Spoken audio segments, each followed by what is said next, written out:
Welcome back दोस्तों। अगर जंगल के डार्कनेस में सिर्फ एनिमल नहीं बल्कि एंशिएंट सोल्स भी बसती हो, तो अगर वो सोल्स ह्यूमैनिटी से नाराज हो और उनका लीडर किसी केव में हजारों सालों से कैद हो, तो क्या होगा अगर वो लौट आए। आज हम बात करेंगे एक ऐसे यूनिवर्स की जो हॉरर नहीं, फेथ और कर्स से बना है। वो है थामा यूनिवर्स, जहाँ बेताल, भेड़िया और देवी तीनों एक ही कहानी में बंधे हो। तो आज हम थामा फिल्म की कहानी 5 चैप्टर में कंप्लीट करेंगे। Chapter 1, the curse of the Thama. Alok Goyal एक कवर्ड जर्नलिस्ट जो ब्रेवरी का मास्क पहनकर जीता था। एक दिन वो पहुंचता है एक मिस्टीरियस जंगल में, जहां उसकी मुलाकात होती है ताड़का से, एक ऐसी वुमेन जो उसे मौत के मुंह से बचाती है। लेकिन ताड़का इंसान नहीं थी, वो थी बेताल कबीले की सदस्य, जिसके लिए इंसान का खून पीना मना था, क्योंकि 1947 के वर्ल्ड वार के बाद उन पर कर्स लगा था। उनका लीडर थामा यक्षासन ने इस नियम का विरोध किया और सजा के तौर पर उसे कैद कर दिया गया एक गुफा में। चैप्टर 2, फ्रॉम ताड़का टू तारिका। आलोक ताड़का को दिल्ली ले जाता है और वो बन जाती है तारिका, एक ऐसी लड़की जिसे इंसानी खाना पसंद नहीं आता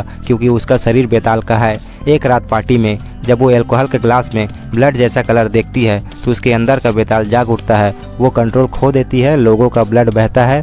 फिर आती है पुलिस और पता चलता है कि प्रभाकर का सीनियर ऑफिसर खुद बेताल है। वो कहता है, ताड़का तूने रूल ब्रेक किया है, अब तुझे इसकी पनिशमेंट मिलेगी। अब ताड़का लौट जाती है अपने जंगल की तरफ। Chapter 3, promise of blood. Alok उसे रोकने के लिए बस का पीछा करता है। बस रोकने के ठीक पहले एक एक्सीडेंट में आलोक की मौत हो जाती है। ताड़का उसे बचाने के लिए अपना ब्लड उसकी नसों में भर देती है और वो भी बन जाता है बेताल। पर इस रूल को तोड़ने से गुफा में कैद यक्षासन फ्री हो जाता है, क्योंकि कहा गया था अगर कोई बेताल किसी इंसान को बचाने के लिए उसे बेताल बनाए तो थामा पुनर्जीवित होगा। अब थामा की हंसी गूंज रही थी क्योंकि एक नया युग शुरू हो चुका था। Chapter 4, blood union. आलोक का सिगरेट अब पता चल जाता है उसके पिता को। वो उसे लेकर पहुंचता है एल्विस करीम प्रभाकर के पास, जहां पहले से मौजूद है जना, जो अपने कजन भास्कर भेड़िया को बचाने आया है। भास्कर जख्मी है क्योंकि उसकी लड़ाई हुई थी सरकटा से, यानी हेडलेस डीमन। प्रभाकर कहता है भास्कर को बचाने के लिए चाहिए बेताल का ब्लड।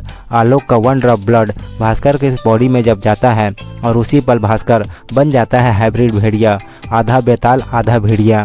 अब जंगल का कर्स और शहर का शिकार एक साथ मिल चुके हैं। Chapter 5, heart of the goddess. Yakshasan के सैनिक ताड़का को ढूंढ रहे हैं। आलोक खुद बेतालों की भूमि में पहुंचता है, जहां उसकी लड़ाई होती है यक्षासन से। वो हार जाता है, पर तभी आकाश में देवी का प्रकाश उतरता है। आलोक के शरीर में देवी का हृदय समा जाता है। अब वो सिर्फ बेताल नहीं, थामा अवतार बन चुका है। वो यक्षासन को हराता है और उसे फिर से उसी गुफा में कैद कर देता है। और फिर लौटता है हेडलेस डीमन, जो उस गुफा में कैद यक्षासन की चैन तोड़ देता है और यक्षासन आज़ाद हो जाता है और दुनिया एक बार फिर अंधकार के किनारे खड़ी है। आलोक को बताया जाता है उसे हराने के लिए अब देवी का हृदय नहीं बल्कि भेड़िया का ब्लड चाहिए, और स्क्रीन कट जाती है। भास्कर भेड़िया मंदिर की ओर बढ़ रहा है, उसकी आंखें जल रही है और लाल रोशनी में।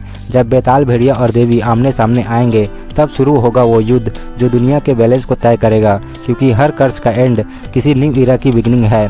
This is not the end, this is the beginning of the hybrid war. बाकी वीडियो में कुछ पसंद आया हो तो लाइक करो, शेयर करो और मेरे चैनल को सब्सक्राइब करना मत भूलना। मिलेंगे मेरे नए वीडियो में, बाय।